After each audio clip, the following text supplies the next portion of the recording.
El temor normalmente lo asociamos con algo malo, ¿cierto? Desde chicos, desde muy pequeños, nuestros padres se afanaban en recordarnos que teníamos que vencer el temor. Y lo hacían de diferentes formas. Nos decían: no tengas miedo a la oscuridad. ¿Por qué? Porque querían que ese sentimiento de temor fuera removido de nuestros corazones. No tengas miedo a las alturas. No tengas miedo a ese grupo de niños que te trae problemas. No tengas miedo a expresarte a los demás, a hablarle a las personas. No tengas miedo a las mascotas, aún nos decían. No tengas miedo a tal o cual deporte, que tal vez desde nuestra perspectiva era extremo o peligroso. No tengas miedo a perder, a la derrota. No tengas miedo a... Tú nómbralo. Somos adoctrinados de tal forma que el hecho de tener miedo trae una connotación negativa, la cual debemos superar y vencer. Y no que eso sea malo, pero el problema con ese tipo de adoctrinamiento es que cuando somos confrontados con la palabra de Dios revelada en sus Biblias, y esta nos revela y nos comunica que el principio de la sabiduría es el temor a Dios, que el temor es algo bueno cuando éste está dirigido a la persona de Dios.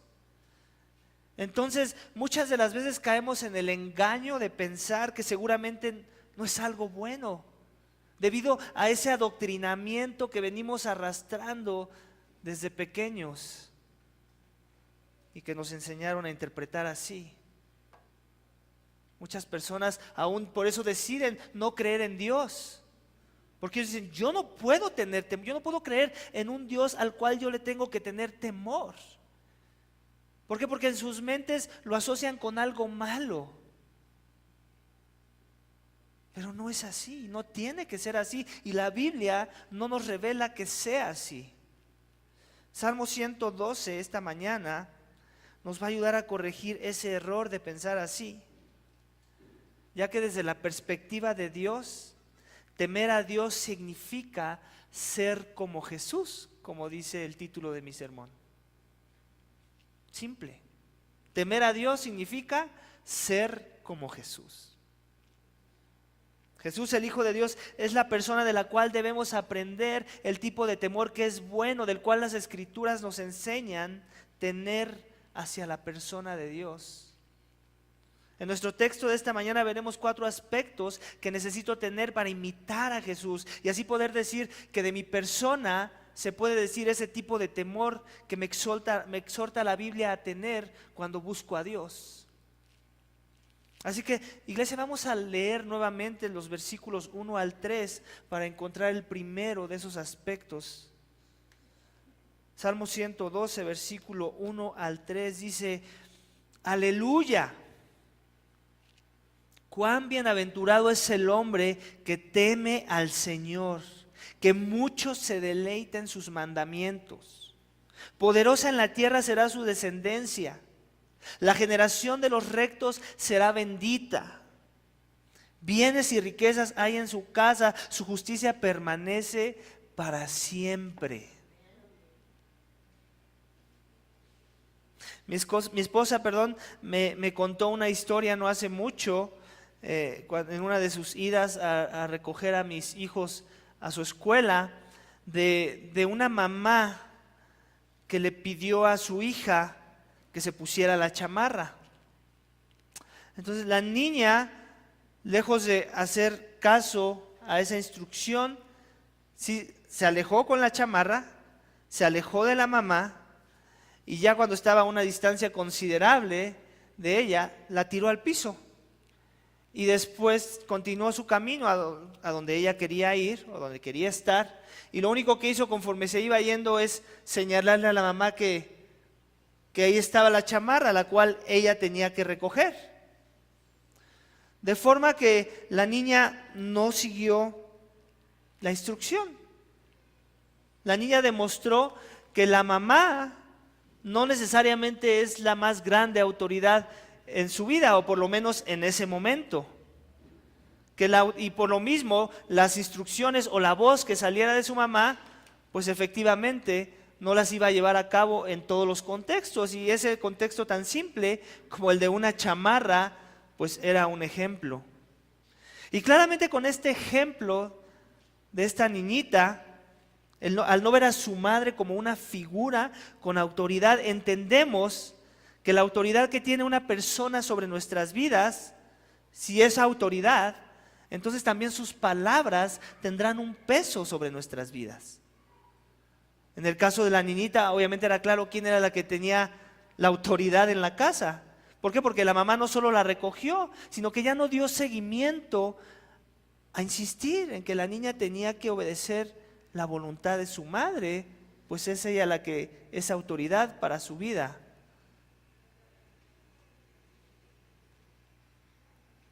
El primer aspecto que podemos ver después de leer versículos 1 al 3 es que un hombre bienaventurado, cuando teme a Dios, este temor está asociado con el deleite a sus mandamientos. Temer a Dios para el hombre bienaventurado es reconocer la autoridad de la persona que ha hablado y entonces actuar basado en la instrucción que se nos dio. Nótese que versículo 1 no dice que obedece sus mandamientos. ¿No dice eso? Sino que se deleita en sus mandamientos. Hay una gran diferencia entre una y la otra.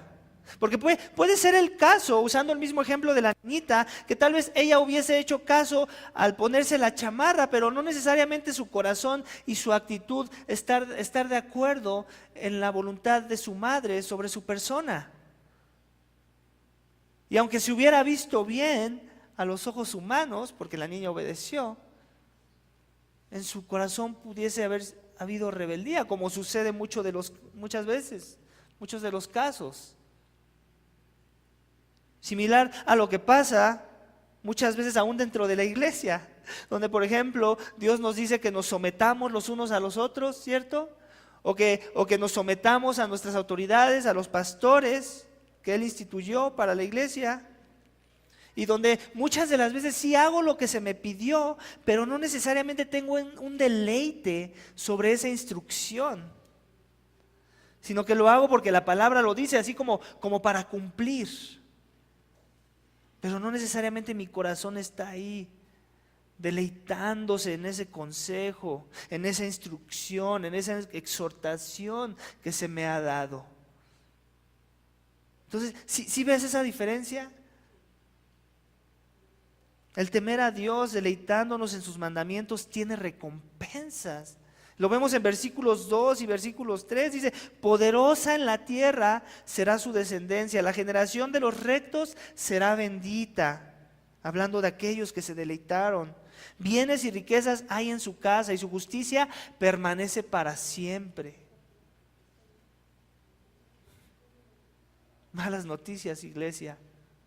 Desafortunadamente, si este texto se estuviera refiriendo a ti o a mí, tú y yo no tendríamos la recompensa, producto de haber temido a Dios, deleitándonos mucho, como dice el texto, en sus mandamientos. Solo en Jesús se cumple la recompensa. Mucho de lo que vas a leer en los Salmos no es que hable tanto de David, no es que hable tanto de ti o de mí, es de Jesús. Son mesiánicos nuestros salmos. Solo en Jesús se cumple la recompensa. Solo Él encontró delicia de forma correcta y perfecta en la palabra de Dios. No solo obedeció la palabra, sino que al obedecerla encontraba un deleite. Ya que primero su deleite se encontraba en su Padre, a complacerlo a Él. Sin importar cuál fuera el mandamiento, cuando Dios es mi deleite y autoridad, su palabra entonces lo será. Mi deleite no empieza con las instrucciones, empieza con la persona de la cual salió esa instrucción. Y entonces sí, la instrucción podrá ser mi deleite cuando me estoy deleitando en la persona. El deleite de Jesús en la palabra de su Padre fue tanto que obedeció la misión de darse como un sacrificio por ti y por mí, por pecadores, donde estuvo dispuesto a obedecer a pesar de las consecuencias. Ese acto de obediencia trajo bendición a la generación de los rectos, donde los habitantes de esta tierra que pusieran su fe en Jesús serían benditos por la justificación de sus almas ante el juicio de Dios, que los declaró inocentes por haber confiado en la muerte de Jesús como el sustituto perfecto para recibir el castigo por sus pecados. De ese tipo de bendición está hablando el texto, de la obediencia que tuvo el bendito para que nosotros, su generación, la generación de aquellos que iban a depositar su fe en Él, pudieran obtener bendición a través de ese acto. Así que temo cuando me deleito en la palabra, como dice el primer aspecto de lo que significa temer a Dios, lo cual Jesús modeló de forma muy perfecta ante su Padre. Así que en Jesús somos contados como aquellos que se deleitan en la palabra de Dios. Es en Jesús. No se te ocurra pensar que eres tú. Sí, tú, pero en Jesús. En Jesús somos vistos como aquellos que obedecieron en ponerse la chamarra. Y no como aquellos rebeldes que la tiraron y encima de eso le pedían a Dios que la fuera a recoger. Es en Jesús. Él fue el que siempre se puso la chamarra. Eres bienaventurado, si ahora tu temor más grande es el no estar bajo la cobertura de Jesús. ¿Quieres tener un temor correcto y adecuado? Es el que sea de no estar bajo esa cobertura. En eso sí debería haber temor. Y temor de condenación eterna. Jesús, quien no solo se deleitó perfectamente en la palabra de su Padre, sino que ahora, si has confiado en Él, te ha compartido de ese deleite para que te ejercites en deleitarte en la palabra de Dios. De forma que no solo se deleitó por ti, sino también te da las herramientas, los medios de gracia para que ahora tú también te puedas deleitar junto con Él en las palabras de su Padre. Tengo algunas preguntas para ti. ¿Temes a ese Jesús? ¿Es tu deleite en sus palabras? ¿Es tu deleite en la palabra encarnada, en el Hijo de Dios? Recuerda, tu deleite tiene que empezar en la persona para poder obedecer sus mandamientos. No al revés. Muchas veces hacemos al revés. Tengo que obedecer sus mandamientos, entonces a ver si obedeciéndolos Él se convierte en mi deleite. No, hemos volteado la ecuación. Es la persona en la que debe estar nuestro deleite y después lo que sigue es obedecer su palabra. Amén. El siguiente aspecto de lo que significa temer a Dios, según lo que encontramos y cómo Jesús lo hizo, lo vamos a ver en versículos 4 al 6. Así que pongan nuevamente ojos en sus Biblias, 4 al 6, Salmo 112. Se los voy a leer. Dice: la luz resplandece en las tinieblas para el que es recto. Él es clemente, compasivo y justo. Bien le va al hombre que se apiada y presta. Arregla sus asuntos con juicio. Porque nunca será sacudido, para siempre será recordado el justo. Iglesia, hay muchas cosas en la vida que se nos van a quedar grabadas en nuestras mentes. Pero si hay una de ellas que comúnmente se nos va a quedar grabado en nuestras mentes, es cuando alguien tiene un acto de compasión hacia nuestra persona, ¿cierto? Hay por ahí un dicho que dicen que no importa lo que le dijiste a la persona, lo que va a recordar es cómo la hiciste sentir. Y muchas veces eso es cierto. Y nos pasa muy comúnmente. Un acto de compasión en el cual estábamos en una situación difícil y de repente alguien me trajo a mi vida ese acto de compasión. Yo les voy a poner un ejemplo de mi propio testimonio. Algo que me atrajo al cristianismo no fue necesariamente algo que vi en las Escrituras. Fue el haber visto un acto de compasión de un pastor hacia mi esposa y hacia mí. Y eso que me atrajo en primera instancia, obviamente no nos debemos de quedar ahí, pero fue algo que Dios usó para yo acercarme a la religión de este pastor. Que yo decía, ¿por qué él es así? ¿Por qué él hizo esto? Que yo sé que no muy comúnmente las personas lo harían. Y fue ese acto de compasión que me cautivó de primera instancia para yo después poder dar pasos a conocer más del Dios que él adoraba.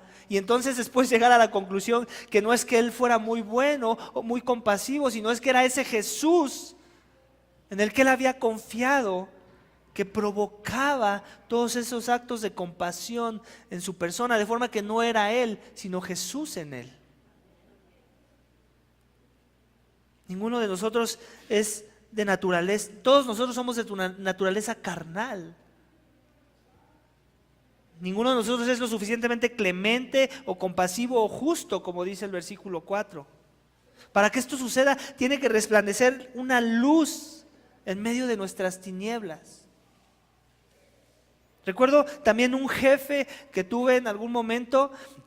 Yo trabajaba en una empresa no lucrativa y este jefe hacía muchos actos de compasión hacia los externos, hacia aquellos que no trabajaban para la empresa, pero él no era nada compasivo con los empleados. Su compasión era mostrada de forma que él la hacía con un trasfondo detrás para obtener lo que él quería en su ambiente laboral, para obtener la remuneración que él tenía, para que sus jefes lo vieran bien a él. Él se colgaba las medallitas de todo lo que se hacía y uno se podía dar cuenta muy fácilmente, podías leer que esos actos de compasión no eran la esencia de su persona. La motivación detrás era un beneficio que él iba a obtener. Y sí, a los que no trabajaban ahí los engañaba en pensar que era una persona muy compasiva, pero los que veíamos todo desde dentro podíamos identificar que no era así. Ese tipo de compasión desde la perspectiva de Dios no está fundamentada en un temor a Dios. Jesús en los evangelios, por el contrario, modeló compasión, clemencia y justicia. Fue misericordioso y generoso de forma que ningún hombre en la faz de la tierra ha podido ser. Los evangelios narran cómo muchas de las veces Jesús, después de haber hecho algún milagro, haberse compadecido de alguna enfermedad, de algún problema, ¿qué era lo que hacía Jesús? Él huía. Él hacía retirada. Las personas lo querían exaltar, lo querían adular y él se escondía. Ese es el tipo de compasión bíblica. Ese tipo de compasión que Dios quiere ver en su pueblo y que Jesús nos modela, que nunca fue para beneficio propio. Siempre su mira era dirigir cualquier acto de exaltación hacia su Padre, no quedársela a Él. Aunque si había alguien que tenía todo el derecho de dejarse ser exaltado, era precisamente Jesús. Cuando tu temor más grande es el buscar la aprobación de una persona, que es la que en realidad importa, es decir, Dios, entonces tu compasión será movida y fundamentada en Dios para traer el bien a tu prójimo, lo cual hará que seas recordado. ¿Te das cuenta? Tiene que ver con la motivación de mi corazón, la motivación de mi acto de compasión. Jesús no tenía ninguna necesidad de mostrar compasión, pero lo hacía. Tenía todo el derecho de jactarse de esa compasión, sin embargo no lo hacía. Sin embargo, nunca buscó traer atención hacia su persona. Él entendía muy bien lo que dice Santiago de que toda buena dádiva y todo don perfecto viene de lo alto, del Padre de las luces. Jesús es esa luz que alumbra las tinieblas de los hombres, la luz que resplandece en las tinieblas, las cuales no pueden prevalecer cuando su presencia entra en nuestras vidas. Podrán ganar terreno aquí y allá, pero no van a prevalecer. Eventualmente van a ser disipadas, porque el que vive en nosotros es más poderoso que el que mora afuera. Jesús es aquel que ve tus tinieblas y está dispuesto a disiparlas cuando lo recibes, cuando reconoces tu estado de tinieblas en el que te encuentras, cuando reconoces tu necesidad de venir a la luz que es Él. La luz es una persona. Jesús es el más compasivo que se apiada y presta, como dice el texto. Se apiadó de seres que no merecían nada sino el juicio de Dios. Y se prestó a sí mismo, o se entregó a sí mismo, por decirlo así, para pagar el costo de la deuda que teníamos que pagar por causa de nuestros pecados. Una deuda que tenía que ser pagada con justicia y que demandaba nuestra muerte. Jesús arregló nuestros asuntos con justicia. ¿Puedes creer eso? Se entregó y fue sacudido para que nosotros no fuéramos sacudidos. Él fue tratado como injusto por nosotros para que su Padre nos recordara como justos cuando entremos en su presencia. Aquel día, en ese día donde va a resucitar a los vivos y a los muertos y nos va a juzgar según nuestras obras. El Dios amoroso nos va a declarar inocentes y no culpables, gracias a la justicia que se llevó a cabo cuando Cristo padeció por nuestros pecados. Así que temo cuando me compadezco con justicia, como lo hizo Jesús, como lo modeló Jesús. Ese es el segundo punto de mi sermón, de lo que significa temer a Dios, como Jesús lo hizo. Jesús se compadeció sin desechar la justicia de su Padre. Tuvo compasión por los que necesitaban redención de la esclavitud de sus pecados, pero consideró las demandas de la justicia de la ley de Dios. Él no desechó la ley, Él la consideró. Era parte de su plan de salvación. Su sacrificio cumplió las demandas de la ley. Dios no fue un juez corrupto que dijo, bueno, vamos a arrancar la hoja, metámosla aquí abajo, nadie se dio cuenta, pásale a mi cielo. No, ese no sería un Dios amorosamente justo. Sería amorosamente injusto y en eso no está fundamentado el amor. La pregunta de aplicación es esta: ¿tú te compadeces? ¿Buscas con justicia apiadarte y ser compasivo de los más débiles, de los más vulnerables y desprotegidos? Es cierto que Jesús ya mostró justicia perfecta y compasión perfecta a los ojos de su Padre, y también es cierto que su compasión y su justicia se nos transfiere cuando hemos puesto fe en Él y nos arrepentimos de nuestros pecados, de nuestra maldad. Eso es cierto por un lado. Jesús cargó la pesa más grande por nosotros, por decirlo así. Imagínate que la ilustración es esta: el pecado que estaba sobre ti, por el cual eras condenado y declarado culpable, era una pesa enorme, así desde cuando vas al gimnasio y pones 3 de un lado y 3 del otro y nadie puede cargar. Y estabas así con el intento, queriendo quitarte el peso de la culpa del pecado. Y de repente llega Jesús, te mira en tu esfuerzo, se arremangan las manos, toma las pesas y hasta con una sola mano la carga. Eso es lo que hace Jesús. Es el único con la capacidad de remover el peso del pecado que hay en tu vida. Pero eso no te excluye de hacer quemaditas. Las quemaditas para aquellos que conocen el lenguaje en el gimnasio, son aquellos que donde no agarras la pesa esa de la que hablamos ahorita, es una mancuerna, una cosa que te cabe en el puño de tu mano y que cualquiera puede cargar, hasta un niño puede cargar y hacer quemaditas. Y lo que haces es hacer repeticiones de quemaditas precisamente para quemar grasas. Entonces, sí es cierto que Jesús cargó la pesa más grande, el pecado, pero eso no nos quita de que Él nos habilitó ahora para hacer quemaditas, para imitarlo a Él en la compasión. Y demostrar así que efectivamente la fe que decimos tener es producto de la salvación verdadera que Él ofrece a aquellos que han depositado su fe en Él. Amén. Si eres hijo, tu llamado no es a cargar el peso más grande, pero sí a ejercitarte con quemaditas y así reflejar la verdad del Evangelio que removió tu pecado. Amén. El tercer aspecto, iglesia, de Salmo 112, que nos va a mostrar el tipo de temor reverente que tuvo Jesús sobre su Padre, lo vamos a encontrar en versículos 7 al 8. Así que pon nuevamente tus ojos en tu Biblia, versículos 7 al 8. No temerá recibir malas noticias. Su corazón está firme, confiado en el Señor. Su corazón está seguro, no temerá hasta que vea vencidos a sus adversarios.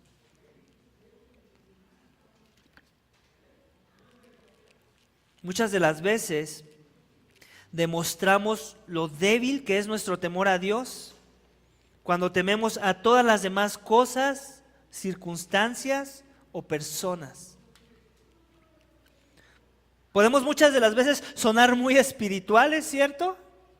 Pero apenas pasa algo fuera de nuestro control, y de inmediato dudamos y comenzamos a dudar, comenzamos a cuestionar en nuestros corazones esa bondad que Dios dice tener para con los suyos. Se enferma un ser querido y lejos de ver la soberanía de Dios en medio de ese acto, de esa desgracia, nuestro corazón empieza a flaquear con inseguridad. Cuando vemos a las personas que nos quieren poner el pie, lo primero que hacemos es renegar contra Dios por haber permitido que nos convirtiéramos en ese blanco de esas personas, en vez de estar firmes en las promesas de que Dios nos va a sostener aún en medio de cualquier tormenta que los hombres puedan traer. Muchas de las veces tenemos más fe en las cosas que son visibles y palpables que en el Dios invisible que dice la Biblia que debemos depositar nuestra fe. Jesús fue la excepción, amén. Su vida fue caracterizada por malas noticias.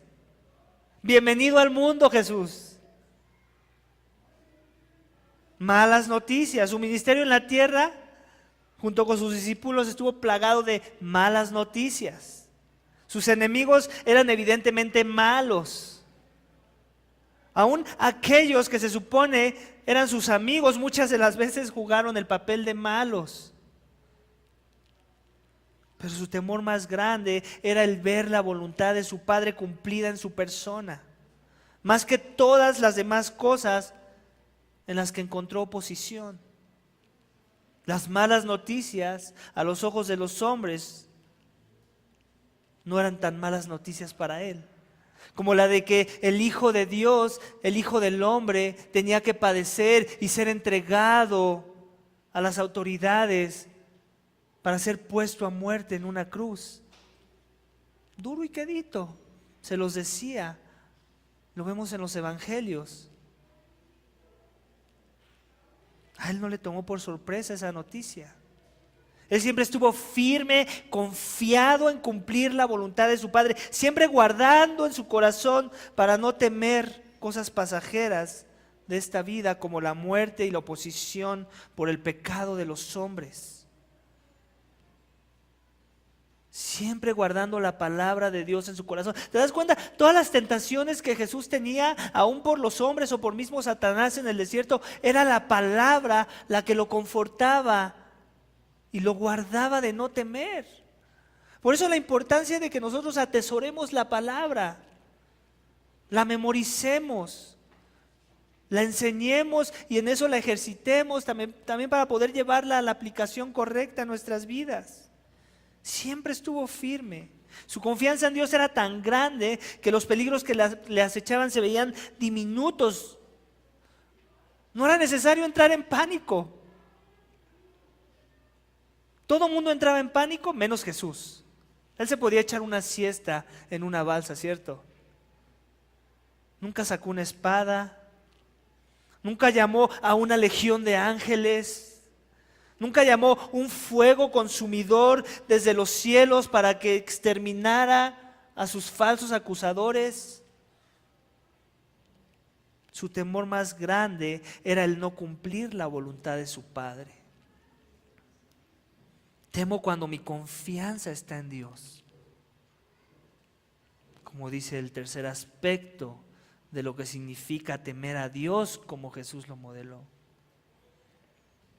Así que, iglesia, ¿en dónde está depositada tu confianza esta mañana? ¿En los hombres? ¿En tu trabajo? ¿En tus finanzas? ¿En tus bienes materiales? ¿En tus conectes, tus palancas? ¿En tu tranquilidad, tu zona de confort? ¿En tu salud o fortaleza para vencer a tus enemigos? ¿O en Dios? ¿Es tu temor a Dios como el de Jesús? ¿Tu alma desborda por la confianza que tienes en Dios sin importar la adversidad o el problema? ¿O temes a la primera que te sobreviene la prueba? Si estás en Jesús, su confianza perfecta a su Padre ahora te pertenece, sí. Sin embargo, la manifestación de destellos de confianza se verá en tus diferentes circunstancias de vida. Ahí también hacemos quemaditas en la confianza a Dios. Amén. El último aspecto, iglesia, que revela el texto de lo que significa temer a Dios como Jesús lo hizo, lo vamos a encontrar en los últimos versículos de este Salmo. Así que pongan nuevamente ojos en sus Biblias. Salmo, versículos 9 y 10. Salmo 112, versículos 9 y 10. Dice: con libertad ha dado a los pobres, su justicia permanece para siempre, su poder será exaltado con honor. Lo verá el impío y se irritará, rechinará los dientes y se consumirá. El deseo de los impíos perecerá. ¿Cierto o no? Muchas de las veces, uno de nuestros más grandes temores es el servicio a nuestro prójimo. La razón por la que muchas veces esto pasa es porque sirvo con la mentalidad de servir al hombre y no con la mentalidad de servir a Dios. Sirvo al hombre pensando cuál va a ser la respuesta de los hombres en vez de servir a Dios buscando la aprobación de Dios. Si Jesús, iglesia, nos hubiese servido de la manera que nosotros servimos muchas de las veces, entregando su propia vida por el rescate de nuestras almas, pensando en ver un agradecimiento futuro y adecuado de parte de nosotros hacia Él, ¿sabes qué hubiera pasado? Que nunca se hubiera entregado. Nunca se hubiera entregado. Esa no fue su filosofía de servicio. Y no es la filosofía de servicio que vemos en la palabra de Dios. Su mente, más que enfocada en el hombre, estuvo en servir a Dios. Eso fue lo que le facilitó prestar un servicio a nosotros. El ver la respuesta de su Padre ante ese acto, no el ver nuestra respuesta. No, y con eso no estoy diciendo que la respuesta de nosotros no sea tomada en cuenta, no quiero decir eso. Pero últimamente hay una prioridad de respuestas. Y Él siempre tuvo la correcta prioridad. Es por eso que se pudo entregar como sacrificio por nuestro pecado. Con libertad dio a los pobres, como dice el texto. Y quiero aclarar que los pobres de los que habla el texto no tiene que ver con una cuestión financiera, sino pobres de espíritu. Gente muerta en oscuridad, gente que no respondía a las verdades de su palabra. Él dio con libertad a ellos, con liberalidad, dice ahí. Nos dio a los pobres que no teníamos espíritu, un espíritu. Su justicia permanece para siempre, también dice el texto. Porque no solo se entregó, sino que también resucitó al tercer día, para por la eternidad demostrar victoria sobre la muerte, para por la eternidad anunciar que la justicia que Dios demandaba por nuestros pecados cayó sobre Él, que Dios fue justo y el que justifica al impío. La justicia eterna de un Dios eterno que solo podía ser llevada por aquel que es eterno, Jesús, el Hijo de Dios. Se dio con libertad a sí mismo, sin que nadie lo obligara a hacer ese sacrificio, con voluntad propia. Llevó a cabo el plan de salvación. Jesús se entregó para servir a su prójimo y en eso demostró también un temor reverente a la voluntad de su Padre. Un temor de obedecer la autoridad a la que él mismo se quiso sujetar y someter. No porque era menos que su Padre, sino que así se planeó, así se orquestó. Él lo entendió, él entendía la sumisión y así nos lo modeló. Temo cuando me entrego para servir a mi prójimo, como dice el último aspecto de mi mensaje, donde Jesús nos modeló cuál es el temor a Dios. ¿Temes a Dios como Jesús, iglesia? Él te amó a pesar de que tú eras su enemigo, ¿cierto? ¿Tú te esfuerzas en amar a tu prójimo? Además, te la voy a poner más fácil. ¿Te esfuerzas por amar a los que asistimos aquí? ¿Sirves esperando la aprobación de los demás? ¿O más bien por eso no sirves?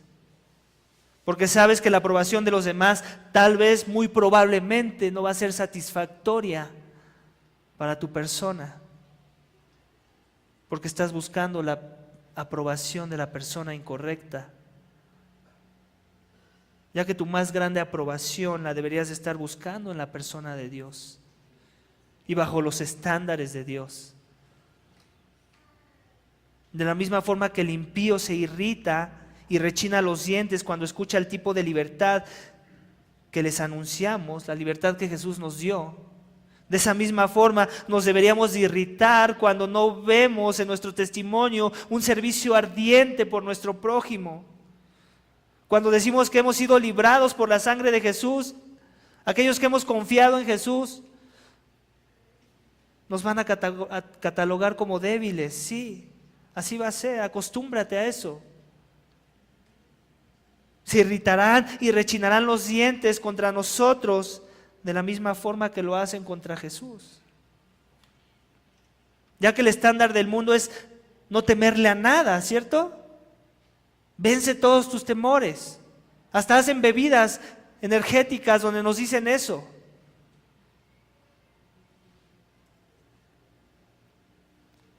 Y obviamente Dios está incluido en esa declaración. A los ojos del mundo vas a ser un tonto cuando seas como Jesús. Cuando ejemplifiques con tu testimonio el tipo de temor que Él tuvo. Un temor reverente, confiado en la palabra de su Padre para cumplir la voluntad de su Padre. Como lo mencioné, iglesia, en el principio de mi sermón, hay muchos temores en la vida, muchos de los cuales el mundo nos pide que venzamos. La realidad es que Cristo ya venció todo temor humano por nosotros, iglesia. No caigamos en el engaño. Él ya venció todo por nosotros, Él ya lo hizo por ti. Él ya cargó la pesa más grande. El único temor el cual nos invita a imitar es el temor que Él tuvo. No para ganar la aceptación de Dios, pues Jesús ya también lo hizo por ti, sino para anunciar a los hombres con nuestro testimonio que Jesús es el que lleva nuestro más grande temor, para así poder vivir con la libertad de un temor reverente a Dios, en agradecimiento a Jesús por lo que ya hizo por nosotros. Y eso también nos facilita amar a nuestro prójimo. Y mi oración esta mañana es esta. Yo le doy gracias a Dios por lo que nos ha hecho entender en Jesús, que en Él hemos vencido todo temor. Hemos vencido al mundo, dice Él. En Él, porque Él venció al mundo. Ha removido el temor del juicio. Ahora tenemos un temor reverente, fundamentado en el amor que Jesús nos modeló hacia su Padre. Amén. Mi oración también es que te lleves la exhortación del texto esta mañana.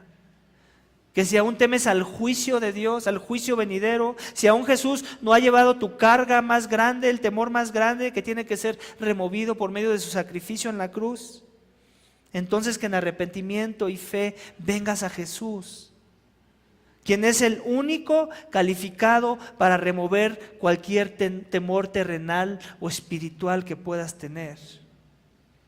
El único que te puede habilitar a tener un temor celestial para servir a Dios y a tu prójimo, para así ser como Jesús. Amén.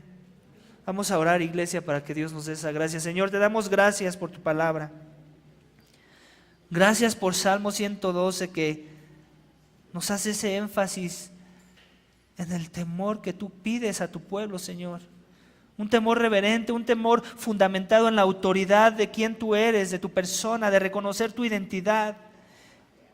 Y que derivado de esa realidad podamos poner caso y oído a tu palabra, poder inclinar nuestro oído para escuchar tu voz y deleitarnos en el mandamiento, no por el mandamiento mismo, no porque sea muy bueno o porque nos va a ayudar a no caer en la miseria, a no ser tentados, a no tener consecuencias dolorosas, sino porque nos deleitamos en la persona de la cual vino ese mandamiento. Y como consecuencia nos deleitamos en las palabras que salen de tu boca.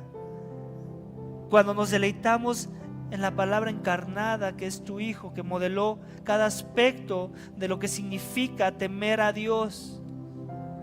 Ayuda a tu pueblo, Señor, esta mañana a temer a Dios, a que la palabra temor sea bien definida en nuestras mentes, no como la define el mundo, sino como la defines tú. Ayúdanos a tener temor de no ser como Jesús, de no estar imitando a Jesús, de no estar confiando en el Evangelio de Jesús, de no haber puesto nuestra fe y nuestra esperanza en aquel que ya lo dio todo por nosotros y que removió todo temor